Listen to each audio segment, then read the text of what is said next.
Nursing is an important part of the healthcare system. There are 4.2 million nurses nationwide, according to the American Association of Colleges of Nursing, and they don't get recognized enough. Hi, my name is Hannah Rourke, and I'm a freshman at St. Ambrose. I've always been what they call emotionally sensitive. When I was little, after hearing my aunt talk about how she would have to hold someone's hand as they passed away, or she would have to feed your loved ones, I learned that being emotional in the nursing field is okay. It's called emotional intelligence. Emotional intelligence, according to the Oxford Dictionary, is the capacity to be aware of, control, and express one's emotions, and to handle interpersonal relationships judiciously and empathetically. Keeping that story in the back of my mind, I wanted to research more into the day-to-day life of a nurse, to get a better understanding on how nurses communicate, whether it is how they interact with patients, coworkers, and supervisors, as well as the environment in which they work and the culture formed from there. Because without communication, it wouldn't work. To do so, I interviewed Kara Baker, who is an administrator at St. Ambrose and teaches the future nurses of the nation, as well as doing some research articles and websites on my own time. Social skills are something that is essential for nurses to have. Without them, communicating with administrators, patients, and more is very difficult. When I asked Kara what social skills she uses the most, she said she uses communication the most. She explained it as being able not only to respond, but also to gain understanding. This can also be coined as the term active listening, which means a way of listening and responding to another person that improves mutual understanding, according to our textbook. Another way of listening that Kara expressed to me is the term empathetical listening.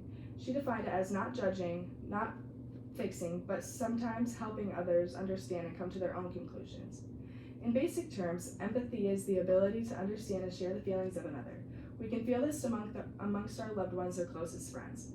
Having empathy is when you can see past yourself and be there validating the empathy of another person, according to the Journal of Nursing. In nursing, we have to be non-judgmental and not put our beliefs onto our patient. Empathy and respect go hand in hand in the profession. It is part of our job to take care of these people in their time of need. As Kara Baker said, empathy is expressed when a nurse puts themselves in their patient's shoes. This brings us to understanding what this person is going through. Empathy is probably the biggest part of nursing, in my opinion. Nurses are not just responsible for the physical well-being of a patient, but they are also responsible for the emotional well-being of that patient. Speaking in terms of emotional intelligence, this is being able to recognize and manage our emotions, as well as those emotions of others, regardless of what they may be. Studies have shown that patients who feel understood and heard are more likely to trust their nurses, as well as to comply with treatments. Having a good, trusting relationship with everyone in your life is crucial. When it comes to your profession, making sure you and your coworkers work well together is always a priority. When you present yourself in a way to ensure your patient can trust you, it makes everything about your job and their care that much easier. Kara Baker said, "This connection built through empathy strengthens communication, cooperation, and all-around care between a nurse and a patient.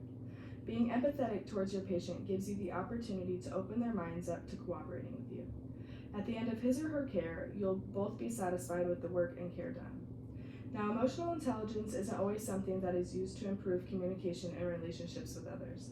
It is also a way for individuals, nurses in this case, to manage their own emotions in stressful work environment. We all know how stressful the nursing environment is, considering the shortage. Nurses are getting burnt out quickly, and the profession is dying out while the demand for nurses is growing. Nurses with high emotional intelligence can manage their own emotions and communicate effectively with their peers, which leads to a more positive environment.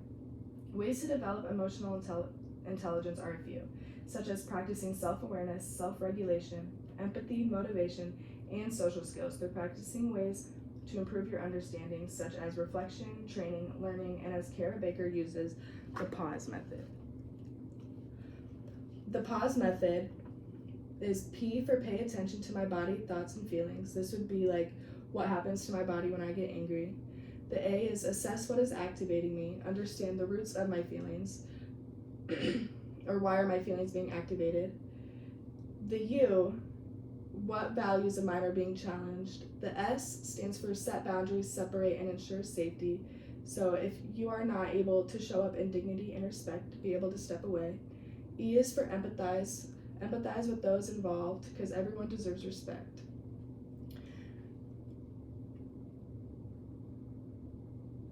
As you can tell, emotional intelligence is a crucial skill for nurses to have to be able to succeed. It not only allows them to communicate and work effectively in their workplace, but it also helps them to be able to control and regulate their own emotions.